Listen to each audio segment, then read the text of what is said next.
야고보서 5장 13절부터 18절까지 말씀 같이 읽습니다. 너희 중에 고난당하는 자가 있느냐? 저는 기도할 것이요. 즐거워하는 자가 있느냐? 저는 찬송할지니라. 너희 중에 병든 자가 있느냐? 저는 교회의 장로들을 청할 것이요. 그들은 주의 이름으로 기름을 바르며 위하여 기도할지니라. 믿음의 기도는 병든 자를 구원하리니 주께서 저를 일으키시리라. 혹시 죄를 범하였을지라도 사하심을 얻으리라.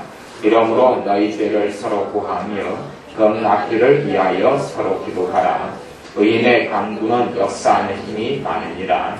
엘리야는 우리와 성경이 같은 사람이로되 저가 비 오지 않기를 간절히 기도한즉 3년 6개월 동안 땅에 비가 아니오고 다시 기도한즉 하늘이 비를 주고 땅이 열매를 내었느니라.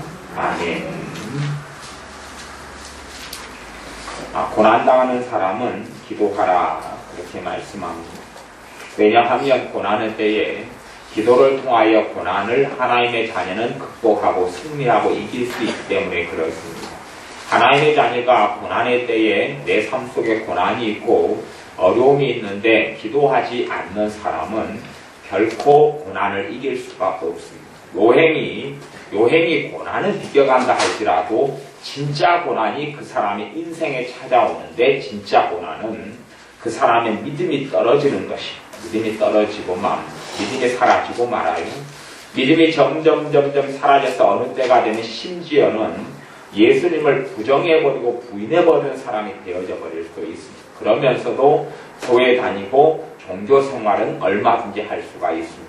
예수님을 부정해버리고 부인해버리는 사람은 그런 사람이 되어져 버리면 예배당에 앉았는데 기도가 안 나옵니다. 기도하려고 집안에 앉았는데 기도가 안 돼버립니다. 왜냐하면 더 이상 하나님의 자녀가 아닌 사람은 기도할 수 없게 되어져 버리기 때문에 그렇습니다. 기도가 안 되는 것이죠. 하나님 말씀을 들을 귀가 없어져 버려요. 더 이상 말씀의 귀에 들려오지 않고 졸음만 오고 잠만 오고 그리고 멍해지고 아무 생각이 없어져 버릴 수도 있어요. 사람들이 기도를 그쳐버린 사람은 이 고난이 찾아오는데 첫 번째 고난은 영적 고난이 영적 고난. 하나님과의 관계가 무너져버리고 말아버리는 것이에요. 삶은 돈을 더 잘 벌 수도 있어요. 또한 더 좋은 옷을 입을 수도 있고 또 내 자식들이 더 좋은 성적을 학교에서 거둘 수도 있어요. 그러나 하나님과의 관계에 있어서는 고난당하는 사람이 기도하지 않을 때에 관계는 무너져버리고 만다 하는 것입니다. 그 다음에 이제 병든 사람에 대하여 이 병원으로 치료를 가능할 때 치료가 안 되는 경우 그런 경우에 또한 때로는 어떨 때는 하나님이 원하시기는 병원으로 치료할 수 있어도 병원보다는 하나님께로부터 고치기를 원하실 때도 무척이나 많습니다. 믿음이 성장하면 어떠한 질병과 병에 있어서 그것이 마귀로부터 온 것인지 정상적인 질병인지를 얼마가 아니면 많이 구별할 수 있는 눈이 생기게 됩니다. 믿음이 성장해야지만이 생기게 되는 눈이에요. 어리석은 신자들은 어떠한 질병과 병이 마귀로부터 왔는데 병원에 가서 고치려고 그럽니다. 마귀의 공격과 마귀로부터 오는 질병은 병원에 가서 고치는 게 답이 없는 것이에요. 악화되고 고통만 스럽습니다. 그렇게 겉으로 보기에는 증상 같아요. 겉으로 보기에는 영적인 눈이 띄어졌어야만이 어떠한 질병이나 어떠한 사건이나 어떠한 사고가 영적인 실체에서 영적인 세계에서 마귀로부터 온 것인지 아니면 그냥 정상적인 사건이나 사고나 질병인지를 영적인 눈이 띄어지지 않으면 알 수가 없어요. 믿음이 성장해 가지 않으면 알 수 없다는 이야기예요. 영적인 문제인데 병원으로 풀고 사람으로 풀고 약으로 풀려고 해봐야 그 사람의 믿음은 후퇴할 뿐이고 하나님과 관계는 점점 멀어져 갈 뿐이고 열매를 맺지 못하게 됩니다. 어떤 질병에 있어서는 그래서 약이나 병원이나 의사보다 주님을 더 의지하도록 이끌어 가시는 경우가 무척이나 많다 하는 것을 믿는 신자는 알아야 합니다. 그리고 심지어 어떤 문제들은 우리가 끊어야 될 사람들을 끊지 않기 때문에 일어나는 문제도 무척이나 많습니다. 제가 사람들을 종종 보면 끊어야 될 사람들을 끊지 아니함을 통해서 하나님의 축복이 가로막혀져 버리고, 심지어 축복이 아니라 하나님의 보호가, 은혜가 사라져버린 사람들을 제가 봅니다. 제가 봐요. 그래서 심지어 어떤 경우는 제가 권면합니다. 이러이러한 사람은 끊으셔야 됩니다. 끊으셔야 됩니다. 그런데 안 끊어요. 왜 안 끊냐 하면 그 사람을 끊게 되면 당장에 내게 손해가 있기 때문에 그래요. 당장에 내게 손해가 있어요. 그 사람의 도움이 아니면 내가 당장은 손해봐요. 그래서 끊지 않지만 하나님과의 관계에 있어서 첫째 무너져 가고, 둘째에 하나님이 육체의 삶 속에 물질 문제나 경제 문제도 도와주시는 은혜가 있는데 그러한 은혜가 없어요. 그러한 은혜가 없어요. 사람들은 계속 인간적인 생각과 인간적인 관점으로 살아가면 끊어야 될 사람을 끊지 아니하여서 하나님과 오히려 멀어져 버리는, 먹과 가까이 하면 금묵자흑이라고, 먹과 가까이 하면 점점점 지저분해지고 점점점 더러워질 수밖에 없는 것이에요. 먹과 가까이 하고 똥과 가까이 하는데 어찌 똥이 묻지 않으면 어찌 시커먼 게 묻지 않을 수 있느냐 하는 것이에요. 세상 사람과 함께 살아가는 것은 어쩔 수 없는 것이지만 세상 사람과 함께 살아가면서 신자로서, 하나님의 자녀로서 구별된 삶을 살 때에 하나님이 축복해 줍니다. 세상 사람과 사는데 세상 사람과 똑같은 삶을 살면 하나님이 나를 축복하시는 전능자가 아니라 오히려 나를 징계하시는 분이 되고 맙니다. 그래서 히브리서 11장 같은 데는, 히브리서 말씀 9장이나 10장 이런 데는 하나님의 징계에 대해서 성경에 나와 있어요. 하나님이 하나님의 자녀들을 어떻게 징계하시는지가 나와 있고, 신구약 성경 전체에는 하나님이 첫째 신자, 하나님 백성에 대해서 어떻게 징계하셨고 어떻게 심판하셨는지가 나왔고, 둘째는 불신자 신자를 막론하고 전 세계에 있어서 하나님의 주권적인 심판과 징계가 어떻게 행해져 왔는가의 역사가 성경의 역사이기도 합니다. 어리석은 신자들은 하나님의 징계를 몰라요. 다시 이야기하면 하나님의 공의를 모른단 말이에요. 하나님의 징계가 없다 그러고 하나님은 사랑만 있다고 착각해요. 아니요. 성경은 절대 그렇게 이야기하지 않습니다. 내가 하나님의 자녀로서 불신자와 똑같은 삶을 살고 구별된 삶을 살지 아니하면 하나님으로부터 내게 징계가 있다. 그 징계의 첫 번째 징계는 뭐냐? 하나님의 보호의 은혜가 사라져버려요. 하나님의 보호의 은혜가 사라져버려요. 왜? 하나님을 징계하려면 모든 걸 다 걷어버려야 돼요. 보호하는 은혜, 돌보시는 은혜, 도우시는 은혜, 고난과 환난을 막으시는 은혜를 치워버립니다. 그리고 시간을 좀 더 줍니다. 더 주고 그 다음에 하나님이 친히 치심이고 그것이 하나님의 징계. 그 징계가 수위가 높아지면 하나님의 심판이 되는 겁니다. 그래서 아나니아 삽비라처럼 순식간에 하나님이 죽여버리시는 일이 생기고 영원한 지옥으로 불신자가 되어져서 떨어지는 경우도 성경에 숱하게 나오는 것을 반드시 배우고 알아야 합니다.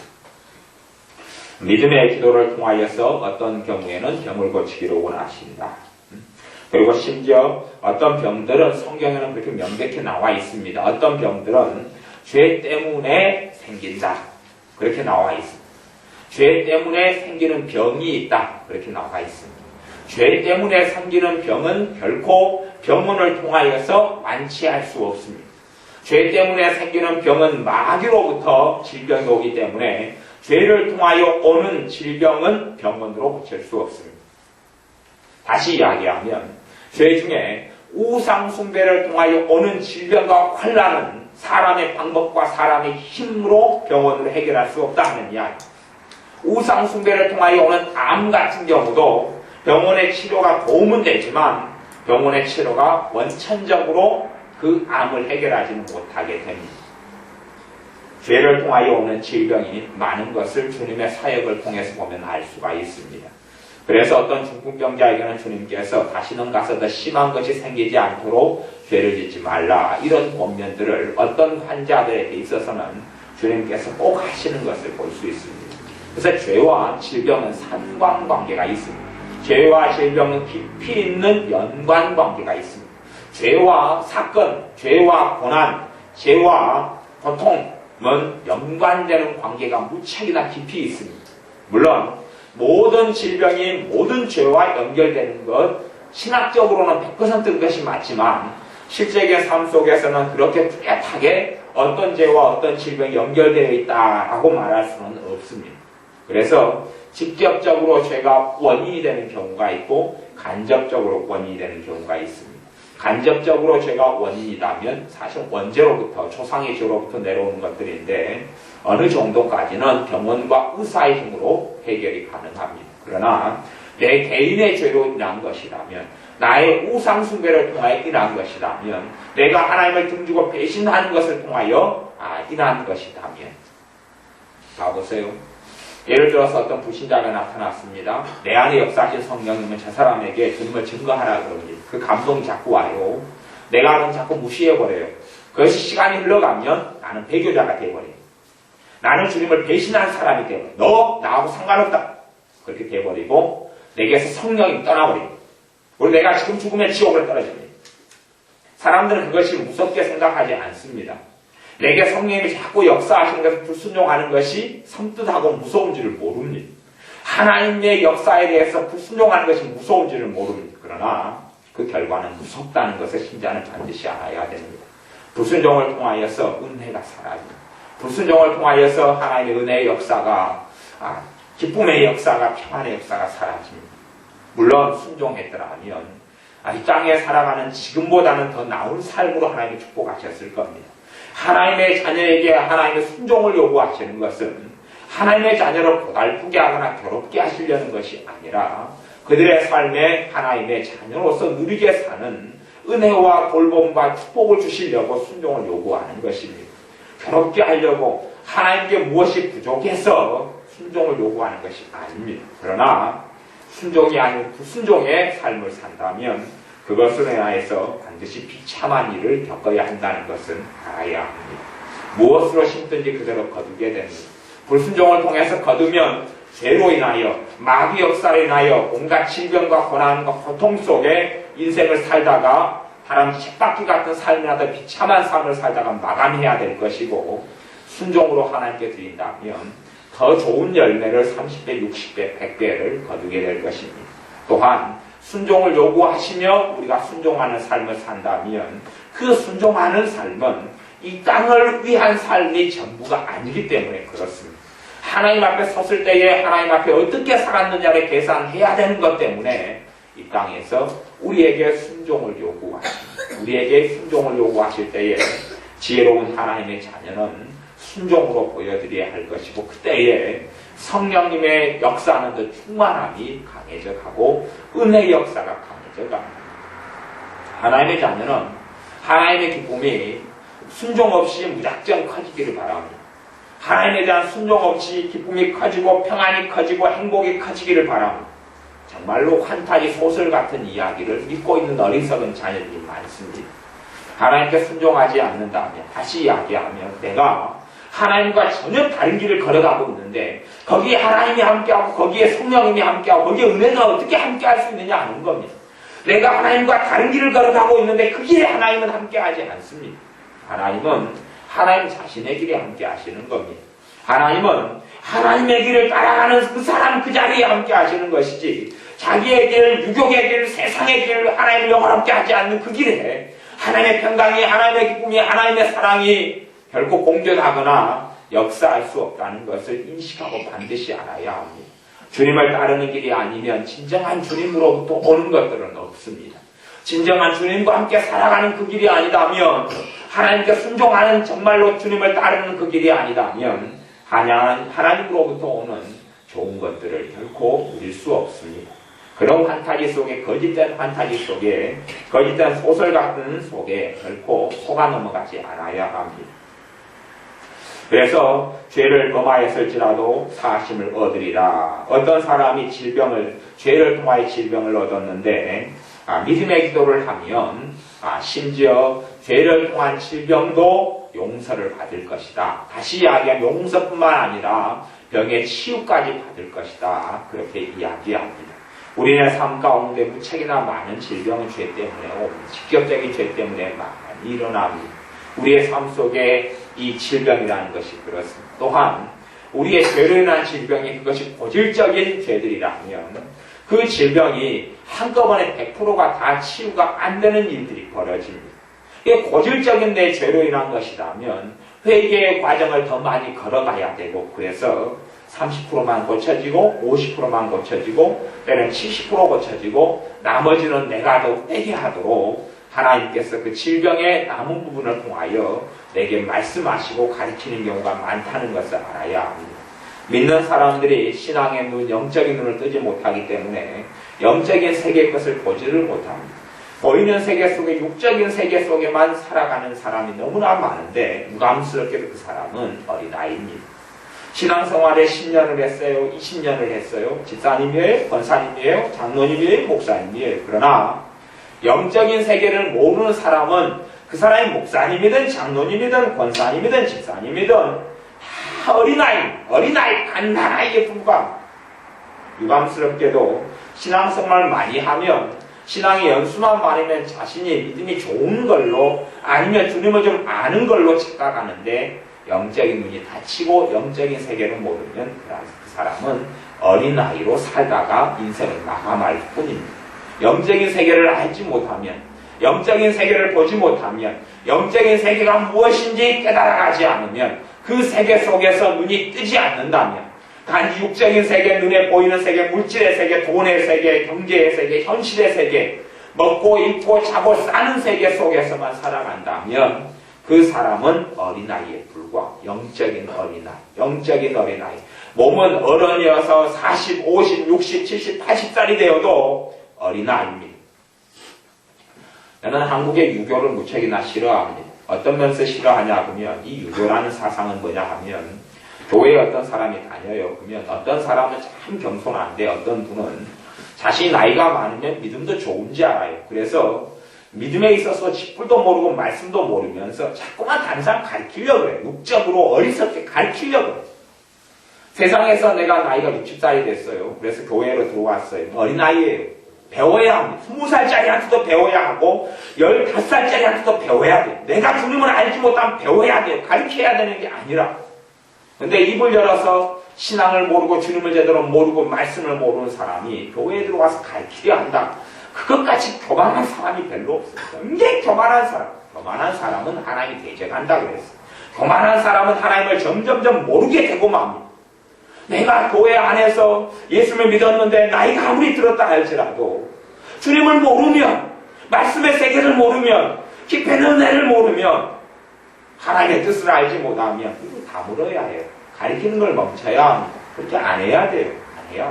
내가 무슨 말을 한단 말입니다. 만에서 사람을 인간적으로, 유격적으로, 세속적으로 만들고 이상한 마귀 이야기, 귀신 이야기만 잔뜩 해놔가지고 교회를 더럽게 만들어버리는 어리석은 사람들 제가 간간히 보는데 하나님이 가만두지 않을 것입니다. 결코 나이하고 신앙은 아무 상관이 없습니다. 그래서 하나님께서 먼저 된 자가 나중되고 나중된 자가 먼저 된다고 이야기하고, 신앙생활을 먼저 시작했는데 믿음에 있어서는 대수가의 그 사람은 어린아이로 남아버리고, 어떤 사람은 늦게 믿었는데 나이도 젊게 아니면 나이도 많게 적게든 간에 늦게 믿었는데 앞에 믿은 사람을 앞질러버리고 이런 일이 많이 있을 것이다. 그렇게 말씀하셨습니다. 많이 있을 것이다. 우리는 그걸 알아야 합니다. 신앙의 세계 속에서는 나이의 세계가 별로 의미가 없습니다. 내가 영적으로 얼마나 성장하고 자랐느냐 하는 것이 중요한 것입니다. 내가 얼마나 주님 안에서 영적으로 자랐느냐, 얼마나 성장했느냐. 예, 저는 그래서 이 교회가 개모임처럼 변해가는 것을 무척이나 또한 싫어합니다. 개모임은 뭐냐 하면, 개모임 가면 나이가 조금이나 자기보다 한두 살 어리면 어이 자네, 야 자, 그리고 누구야 그러는데, 그따위 것이 교회 안에 들어오면 저는 가만 절대 놔두지 않습니다. 그따위 것이 교회 안에 들어와서 나이가 어리다고 함부로 말하고 반말짓거리고 그러면 그것이 한 번 수정하고 몇 번 수정하고 고쳐서 안 되면 그 사람 교회에서 쫓아내버리고 막. 왜요? 교회는 교회로 남아야 하기 때문에 그렇습니다. 교회는 절대 개모임이 아니기 때문에 서로 존중해야 되고 존경해야 되고, 나이와 상관없이 서로 존경해야 되고 사랑해야 되고 섬겨야 하기 때문에 그렇습니다. 나이로 따져서 야, 자, 누구야 이렇게 부르는 따위의 일들이 되어지는 것은 무척이나 하나님 앞에서 어리석은 일이 됩니다. 신앙은 결코 나의 순도가 아니고 성격 순도가 아니기 때문에 그렇습니다. 우리가 믿음에 있어서 나이가 많은 분들을 교회에서 존중해주고 존경해주지만 그것은 믿음 때문이 아닙니다. 인생에 있어서 오래 살았고 오랜 고난과 어려움을 겪은 그 인생을 존중하고 그래서 존경하는 것이지 신앙에 있어서 존경해서 그러는 것은 결코 아니라는 것을 알아야 합니다. 나이가 많으면 많을수록 인생에 쌓인 죄가 많다는 것을 꼭 알아야 됩니다. 젊은 사람일수록 죄가 적어서 믿음이 성장하는데 오히려 빠릅니다. 어떤 사람은 내가 늦게 믿게 됐다는 것을 한탄한 사람을 보았지만 어리석은 사람이 누가 늦게 믿으라 그랬는가요? 누가 늦게 믿으라고 도시락 싸가지 다니면서 말긴 사람이 누가 있었다고 도대체 나는 늦게 믿어서 어쩌고 저쩌고 늦게 주님을 알았으면 2배, 3배 젊은 사람보다 열심을 내야 됩니다. 2배, 3배 더 노력해야 되고 2배, 3배 더 열심히 기도해야 됩니다. 2배, 3배 더 주님을 뜨겁게 사랑해야 됩니다. 젊은 날을 허송세월로 결코 보내지 않아야 됩니다. 젊어서 주님을 믿는 사람은 참으로 주님을 뜨겁게 사랑하다가 주님을 위해서 헌신하고 살다가 젊은 날을 보내는 것을 꿈꾸고 기도하고 소망하고 열망해야 됩니다. 그냥 그저 그렇게 내 가정만 겨우 유지하고 살고 인생을 마치는 그런 꿈은 결코 하나님의 자녀가 꾸는 것이 마땅하지 않습니다. 오늘의 야고보서 5장 말씀에는 기도 가운데에 간구의 기도에 대해서 이야기하는 부분이 있습니다. 간구의 기도에 있어서 5장 16절에 보면 이러므로 너희 죄를 서로 구하며 병 낫기를 위하여 서로 기도하라. 왜 서로 죄를 고백하고 구하며 이렇게 말하냐 하면 주님 앞에서나 사람 앞에서 죄의 고백이 주님 앞에서 죄의 고백이 되어지기 때문에 서로 죄를 구하라 이렇게 말하기도 하고 또한 서로 죄를 구하라는 두 번째 의미는 서로 잘못에 있어서 잘못을 서로 빌라 하는 이야기, 화해의 시간을 이야기하는 것입니다. 내가 상대방에게 상처 주고 힘들게 한 게 있으면 내가 혹해하고 오해한 게 있으면 어리석게 산 게 있으면 내가 그렇게 산 거라고 고백하는 것이 필요합니다. 이제 교회가 하나님의 능력을 잃어버린 것이 많이 있는데 그 중에 하나는 고백의 능력을 잃어버렸습니다. 여기서 고백이라는 것은 하나님 앞에서 1대1로 고백하는 것을 이야기하는 것이 아니라 내가 상대방에게 잘못했는데 그것을 그 사람에게 가서 고백하는 것 이것이 없어졌다 그런 이야기입니다. 이것이 개신교의 가장 큰 문제 중에 하나가 됩니다. 그래서 하나님의 자녀가 하나님의 놀라운 능력을 상실해버리는 일이 생겨나고 잃어버린 축복이 되어져 버리고 말았습니다. 내가 어떤 사람에게 잘못을 해놓고 그리고 사람이 모르겠지 우리 하나님께만 기도하면 하나님 잘못했습니다 회개합니다 그럽니다. 그것을 하나님이 과연 눈 가리고 아웅할 것이냐 하는 것이지요. 결코 그렇게 되지 않습니다. 그런다면 내가 사람에게 지은 잘못에 대하여 일일이 모든 사람에게 찾아가서 잘못했다고 빌 수는 없습니다. 그러나 어떤 것, 때로는 여러 번에 대해서 주님께 때로는 많은 것에 있어서 직접적으로 잘못을 빌도록 이끌어 가실 때가 있다는 것을 꼭 알아야 합니다. 모든 경우는 그렇지 않습니다만은 그래서 사람 앞에 너희 죄를 서로 고백하라, 고하라 이렇게 말하는 것이지요. 성경에 하나님께 죄를 고백하라 이것은 요한 1서 말씀에 있고 야고보서 5장 말씀에는 16절에 너희 죄를 서로 고하라 이렇게 나온다는 이야기예요. 너희 죄를 서로 고하라 하는 이야기. 내가 이렇게 잘못했습니다. 내가 이렇게 성도님께 집사님에게 잘못했습니다. 이렇게 고백하라는 이야기죠. 그럴 때 하나님께서 내가 너희를 용서해 준다 이렇게 나온다는 이야기예요. 근데 사람은 어리석게 사람에게 지은 잘못을 나 사람 필요 없어 하나님께만 혼자 몰래 하면 되지 이렇게 되어지는 것이 많은데 결코 그것이 하나님 앞에 통용되는 일은 별로 없을 겁니다. 그렇기 때문에 사람이 많이 죄를 혼자 고백하고 자백해도 그 죄의 결과들이 없어지지도 않고 죄를만 질병도 사라지지 않는 경우가 많다는 사실을 이해하고 알아야 됩니다. 물론 상대방이 나의 잘못에 대해 전혀 모르는데 내가 혼자 가서 죄를 고백하는 어리석은 일은 또한 없어야 할 것입니다. 무슨 말이냐 하면 그 죄가 직접적으로 행함으로 입술로 지은 죄 내가 저 집사님 돼서 이간질을 했어요. 그리고 그것이 말이 제 집사님에게 돌아서 들어갔어요. 그러면 내가 직접 가서 잘못을 빌어야 됩니다. 근데 그거 말고 혼자 마음으로 죄를 지었어요. 마음으로 내가 어떤 집사님 보는데 마음으로 너무 싫어요. 그래서 꼴보기 싫어했어요. 근데 그것을 가서 집사님, 내가 집사님 봤을 때 꼴보기 싫었어요. 그리고 말해버리면 그건 어리석은 딴이야. 그것은 하나님하고만 해결하는 문제고. 왜요?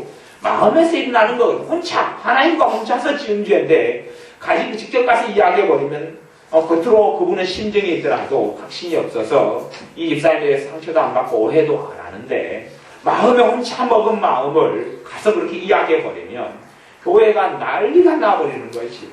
서로 죄를 고하는 것은 직접적인 죄에 대해서 이야기하는 겁니다. 단지 마음이나 생각으로만 지은 잘못에 대해서는 이게 해당되지 않습니다. 직접 잘못을 해서 상대방의 위신을 떨어뜨리거나 비난하거나 공격하거나 이간질하거나 거짓말하거나 피해를 주거나 이런 일이 벌어졌을 때에 직접 사람에게 상대해서 고백하고 잘못을 비는 행위가 하나님 보시기에 정당하고 옳으며 그것을 통하여 그 행위 후에 병 낫기를 위하여 기도하라 라고 말씀하시고 그 다음에 하나님 치료해 주시고 고쳐주신다. 그렇게 이야기하는 것입니다. 그래서 이 한국교회 개신교 안에서 문제가 죄 지은 것은 하나님하고 해결하면 된다고 혼자 입만 나불나불나불하고 회개하는 것. 그것 때문에 하나님께서 기뻐하지 않는 신자들이 많이 생겨나는 일이 벌어집니다. 자존심을 꺾어야 하는 일도 있고 그리고 창피도 당해야 될 일도 생겨납니다. 성령님께서 어떤 부분은 꼭 가서 잘못을 빌라고 이야기하고 그 다음에는 믿음이 한 단계 더 깊어져 갑니다. 하나님께서 우리에게 요구하시는 것을 내가 순종할 때 그렇게 되어집니다. 저는 언제 누구하고 전화통화를 했는데 전화통화를 통해서 불합리한 일을 겪어서 전화로 상대방을 심하게 공격을 했어요. 근데 알고 났더니 제가 전도사 시절이었는데 제가 전도사라는 걸 알게 되었어요. 상대방이 알게 되었어요. 그리고 또 그 사람이 난 줄을 알게 되었어요. 결국은 제가 가서 빌었어요. 바카스 한 박스 사가지고 가고 너무 창피해서 글로 써가지고 가서 바카스 한 병 놓고 고개 90도로 숙이고 그리고 편지를 잘못했다고 써놓은 건 내밀고 나왔어요. 그러니까 소문이 좋게 나대. 저 사람이 손정은 전도사가 굉장히 겸손한 사람이더라. 그리고 소문이 나대. 근데 그걸 저한테 성령이 요구하시는 거예요. 굉장히 자존심 상하고 힘들어요. 힘든데 해야 될 때들이 있어요. 하나님 그걸 요구하셔. 제가 옛날에 어떤 데서 책을 도둑질을 한 적이 있어요. 책을 도둑질해서 그것 가지고 시간이 많이 흘렀어요. 많이 흘러서 책을 돌려주지도 못하고 도둑질을 했어요. 그래서 어떻게 하면 좋으냐 고민하는데 하나님께서 돈을 몇 배를 해서 돌려주라는 거예요. 돈을 챙겨가지고 돌려줬어요. 그런 일을 해야 돼요. 그래야지 그 죄들이 끊어지고 하나님 보시기 죄가 용서가 되는 것이. 내 삶에 있어서 모든 걸 내가 다 계산할 수는 없습니다. 그러나 여러분이 진지하게 하나님 앞에서 내 뜻대로만 하지 말고 하나님 앞에서 기도하고 생각하면 모든 부분은 아닌데 몇 개에 있어서는 한 개든 두 개든 이런 몇 개에 있어서는 너가 그렇게 해야 된다라고 성령님께서 감동을 주셔요. 몇 개에 있어서는 모든 걸 다 그러지는 않습니다. 다 그러지는 않아요. 어떤 장로님이 고백하는 이야기를 제가 들어보았는데 그 장로님 같은 경우는 어찌어찌 해가지고 어느 회사에 돈을 빼먹은 일이 있었다 그래요. 근데 이분 성령님께서 가라 그러는 거예요. 가라고. 회사에 돈 떼먹은 일인데 가라 그러는 거예요. 그래서 그 돈을 챙겨가지고 떼먹은 돈을 상대방은 모릅니다. 근데 이분은 장로님인데 우리나라에서 유명한 장로님이에요. 근데 인정받는 사람이 그 돈을 챙겨가지고 그 회사까지 갔어요. 가니까 입구까지 가니까 성령님이 이제 됐다 돌아가라 그러시더래요. 그 사람 안 만나고 돈을 안 돌려줬어. 그까지를 하나님의 순종으로 본 거예요. 그리고 창피를 안 당하게 한 거예요. 하나님 앞에서 유명한 사람인데 창피를 안 당하도록 그 정도에서 끝이신 거예요. 그런데 안 가려고 하니까 성령님께서 그 장로님의 마음에 너가 몇 번 더 거절하면 나는 너를 버려버리겠다. 라는 엄정한 심판의 메시지가 왔어요. 그건 하나님으로부터 온 것이에요. 그런 것을 꼭 하나님의 자녀는 알아야 합니다. 단지 내가 어떤 잘못을 했는데 잘못해서 하나님께만 잘못했습니다 라고 고백해야 될 게 있고 또한 어떨 때는 하나님께서 너희 죄를 서로 구하라. 가서 상대방이 가서 잘못을 빌어라 라고 요구하실 때가 반드시 있다는 것을 알아야 합니다. 그것을 알지 못해버리면 내 삶에 하나님께서 변화로 축복을 안 해버립니다. 그냥 반복적으로 죄만 계속 짓고 말하고, 그리고 하나님의 변화로 축복을 안 해버립니다. 이러한 일들이 교회 속에 무수히 많이 나타나는 것이 왜요? 이런 야고보서 5장 말씀 같은 것을 안 가르치니까 그런 것이, 안 가르치니까. 눈 가리고 아웅하자는 이야기. 이 한마디로 말 한마디로 하나님 잘못했어요, 이거 떼어버리자는 이야기. 하지만 하나님은 절대 그렇게 이야기하지 않습니다. 우리 주님께서도 너희가 형제에게 원망들을 만한 일이 있거든 너희가 제단에 예물을 드리다 거기에 놔두고 직접 가서 화해하고 사화해라. 그 다음에 와서 하나님께 예배를 드리고 제물을 드려라. 그때에 너희 제물 예배를 내가 받아줄 것이다. 그렇게 주님께서 친히 말씀을 하셨어요. 왜 그 말씀을 잊혀져버리고 무시하는지를 모르겠습니다. 지금의 목사님들 세계에서는 무수히 많은 거짓말들이 난무를 합니다. 참 많은 거짓말들이 난무해요. 거짓말들이 난무를 하면서 그러면서 목사님들이 많이 강팍해진 목사님들이 많습니다. 그것이 한국의 유명한 정치 목사님들의 이야기입니다. 우리나라에서 최소한 목사님들이 한 30년 이상 했던 사람들, 그리고 나이는 60대 중반 후반이 되는 사람들, 그렇게 유명하고 명성 있고 명예가 있는데 사람들이 알만한 거짓말을 계속해요. 그런데 그들의 이제 삶 속에 하나님의 은혜가 사라져버리고 점점점 악해져요. 왜 그러냐 하면 이분이 거짓말을 했어요. 들통이 났어요. 그럼 뭐 해야 하냐 그러면 들통이 났어요. 안 난 게 아니에요. 들통이 났으면 공개적으로 사과를 해야 됩니다.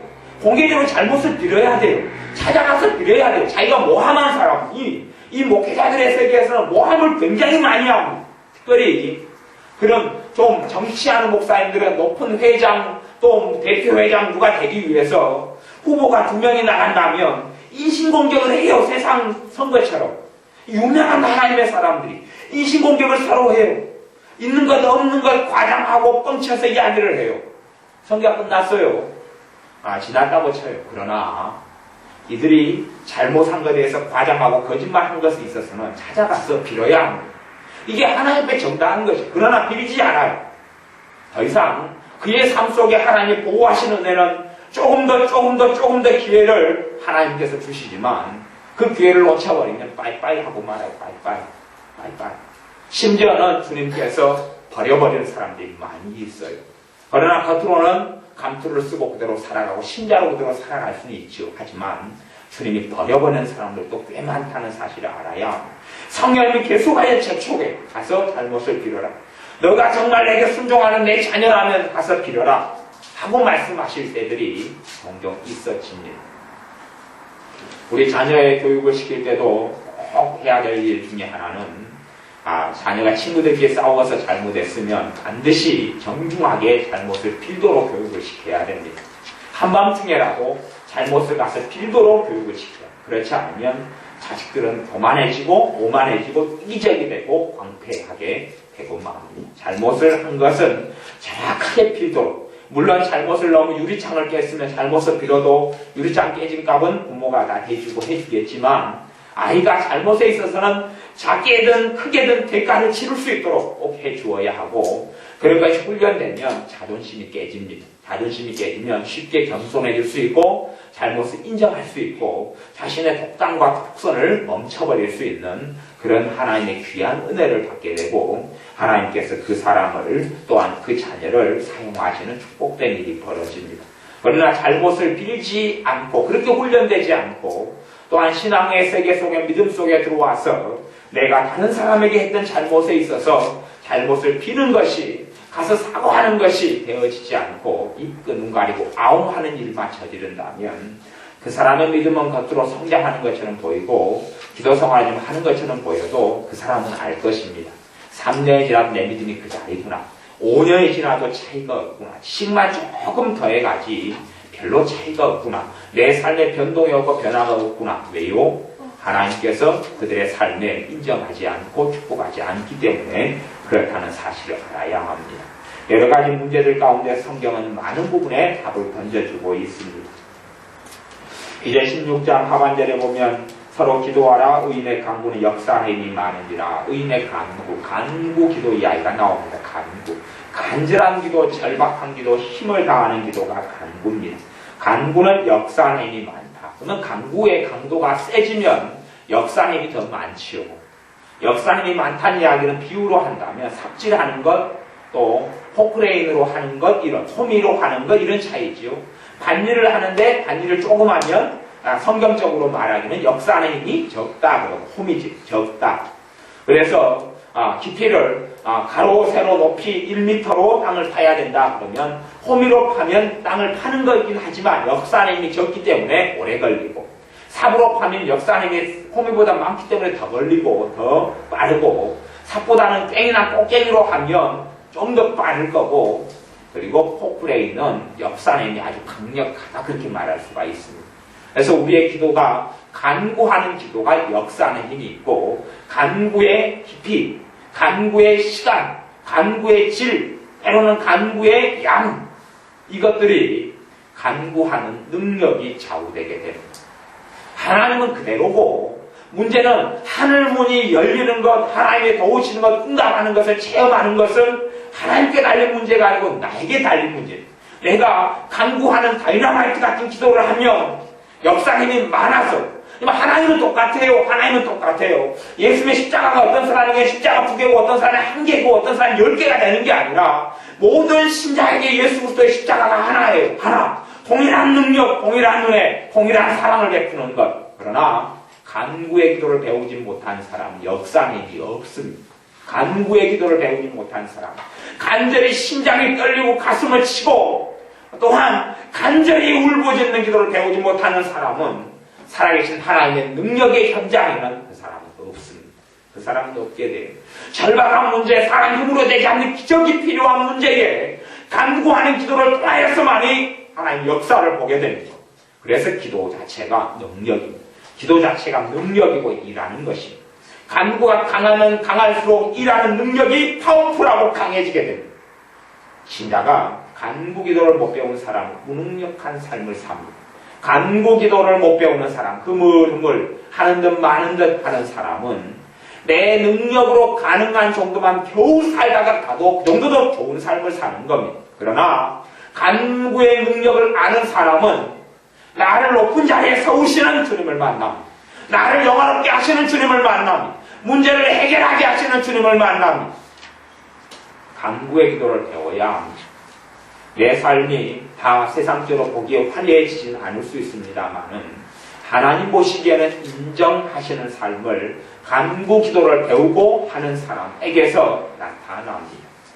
간구 기도 자체가 능력이고 역사하는 힘은 하나님께 좌우되는 것이 아니라 분명히 야고보서 5장 16절 말씀에는 의인의 간구는 역사하는 힘이 많으니라, 하나님에 좌우되는 것이 아니라 사람에게 좌우된다, 그렇게 나왔습니다.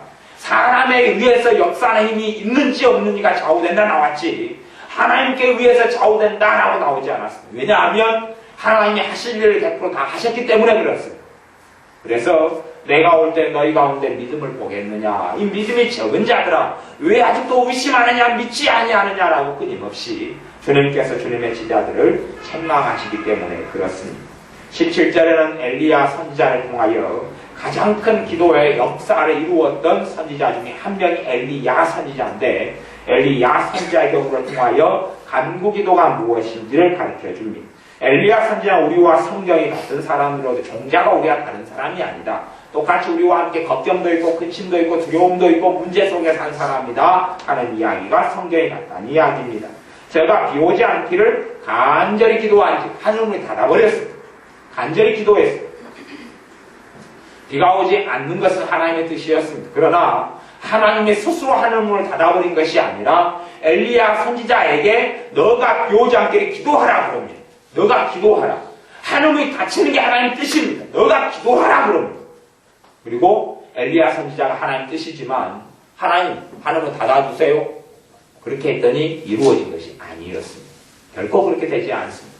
하나님의 뜻이라도 결코 그냥 이루어지지 않습니다. 하나님의 원하심이라도 결코 그냥 이루어지는 것이 없습니다. 하나님의 뜻이라도 엘리야 선지자는 간절히 기도해야 응답을 받게 된 것입니다. 그래서 3년 6개월 동안 땅에 비가 안 오고 18절에 다시 기도한즉 하늘의 비를 주었다 그러는 겁니다. 이리에 5장 18절 말씀에 다시 기도했다는 것은 구약 성경에는 아주 자세하게 나옵니다. 아주 자세하게. 얼마나 간절하게 기도하고 기도해서 하늘문이 열려서 하늘이 비를 내리게 했는지. 하나님께서 선지자에게 그렇게 명령하셨습니다. 너가 기도해서 비가 오게 해라. 그렇게 명령했습니다. 하나님이 비를 내리실 수 있느냐? 그렇게 알 수 없었기 때문에. 누구를 통해서만 가능했기 때문에요? 선지자를 통해서만 가능했기 때문이라는 사실을 알아야 합니다.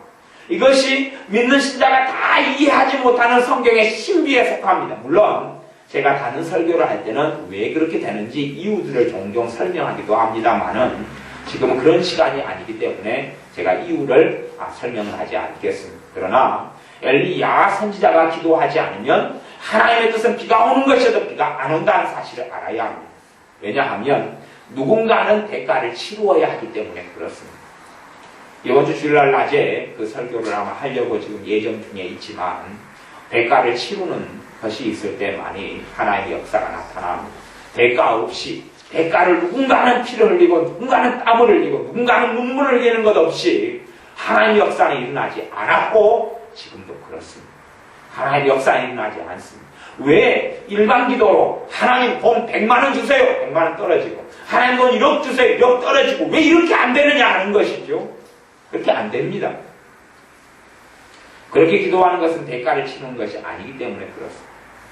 왜 간구기도가 필요하느냐? 간구기도는 대가를 치루어야 하기 때문에 그렇습니다. 간구기도는 대가를 치르는 기도입니다. 간구할 때 되면 마음이 간절해지고 땀이 흐르고 절박해지고 애타고 갈급해하고 갈증나고 그런 기도가 간구기도고 그것이 하나님 앞에서 대가를 치르는 기도이기 때문에 그렇습니다. 대가 없는 열매는 없습니다. 수고 없는 열매는 없다. 그래서 주님께서 갈라디아서 6장 말씀에 너희가 무엇으로 심든지 그대로 거두리라 그렇게 말씀하시는 것입니다. 심어야 거두게 되는 심어야 거두리. 이 심는 것이 무엇이냐? 그냥 기도가 아니라 간구기도입니다. 비가 내리는 게 하나님 뜻이었지만 엘리야 선지자에게 내가 내리겠다가 아니라 너가 기도해서 내리게 해라 그럽니다. 그리고 엘리야 선지자가 한 번 기도해서 비가 안 내립니다. 2번 기도해서 내리지도 않습니다. 3번 기도해도 하늘에서 비가 안 내립니다. 4번 기도해도 비가 안 내리고 5번 해도 6번 해도 안 내립니다. 그리고 1번, 2번, 3번, 4번, 5번, 6번 했던 기도가 그냥 기도가 아니었습니다. 그냥 기도가 아니고 정말로 불타오르고 간절한 심정이 되어져서 머리를 무릎 사이에 집어넣고 부르짖는 기도였습니다. 그런 간절한 기도. 정말로 가슴이 미어지는 기도, 가슴을 치는 기도, 애절한 기도, 그 간절한 기도, 그것을 통하여 7번이 되었을 때에 하나님께서 하늘에 먹구름을 불러오시고 비를 내리셨습니다. 이러한 하나님의 일하시는 역사를 성경을 통해 배워야 합니다. 그냥 내 식으로 생각해서 하나님 이런 식으로 하실 것이다, 이런 식으로 해야 돼 라고 생각하고 내 기대가 안 맞으니까 하나님 왜 그렇게 안 하시오? 나 하나님 못 믿겠어. 하나님 이상한 분이요. 그렇게 자기 마음대로 믿으라고 이 성경을 주신 게 아니라 성경을 통해서 나 전능하신 하나님 여호와는 이렇게 행한다. 나에 대해서 알라. 여호와를 알라. 나는 이렇게 행한다. 주 여호와를 알라. 라고 성경을 주신 것이고 하나님의 말씀에 1.1도 어그러짐이 없이 행하시는 것입니다. 내가 내 마음대로 믿는 대로 행하는 게 아니고 그건 가짜 믿음, 잘못된 믿음. 하나님의 말씀대로 믿는 건 바른 믿음. 내가 내 마음대로 믿는 것은 잘못된 믿음. 그건 거짓말이에요. 거짓말. 하나님 말씀대로 믿고 말씀대로 행하고 말씀대로 움직이고 말씀대로 순종할 때에 하나님 말씀에 따라 하나님이 이렇게 행하시는 분, 이렇게 행하시는 분. 그래서 우리의 삶 속에 기도, 간절한 기도를 배우셔서 삶의 열매를 하나님께로부터 누리시기를 바랍니다. 간절한 기도를 배우지 못한 사람은 절박한 문제가 하나님 해결해 주신다는 기대를 버리십시오. 간절한 간구를 배우지 못한 사람은 하나님의 기적을 맛볼 수 없다는 것을 반드시 아십시오. 간절한 기도를 배우지 못한 사람은 하나님이 아무리 원하셔도 하나님이 원하시고 내게 주시고자 하는 것을 내가 받을 수 없다는 것을 반드시 이해하십시오. 그리고 내가 못 받는 책임을 하나님께 돌리지 말고 내가 회개하고 간구의 기도를 배워서 하나님으로부터 오는 좋은 것을 얻으시기를 바랍니다. 기도하겠습니다. 아버지 하나님, 우리는 내 죄로 인하여 많이 질병이 생겨오지만 이것을 회개하여 하나님께로부터 고침받기보다는 병원으로 의사로 약을 의지하여서 어리석은 일을 많이 당하고 고통을 많이 당하며 하나님을 원망하는 경우도 얼마나 많은지요. 또한 간절한 기도를 통하여 하늘의 문이 열리는데도 불구하고 나는 그렇게 기도도 하지 않으면서 아니면 간구의 기도를 배우지도 않고 그렇게 뿔보지도 않으면서 자동적으로 이루어지기를 바라나 그렇게 이루어지지 않음으로 인하여 하나님을 원망하며 탓할 때가 얼마나 많은지요. 말씀을 모르기 때문에 하나님의 행하심을 모르기 때문에 하나님의 공의를 모르기 때문에 일어난 어리석음입니다. 우리가 정신을 차려서 간구의 기도를 배워서 우리의 문제마다 고난마다 눈물마다 환난마다 부르짖고 부르짖어 간절히 구하여 하나님의 들으심을 역사하는 능력이 강하여서 하나님의 들으심을 얻게 하여 주옵소서. 예수님의 이름으로 기도하옵나이다.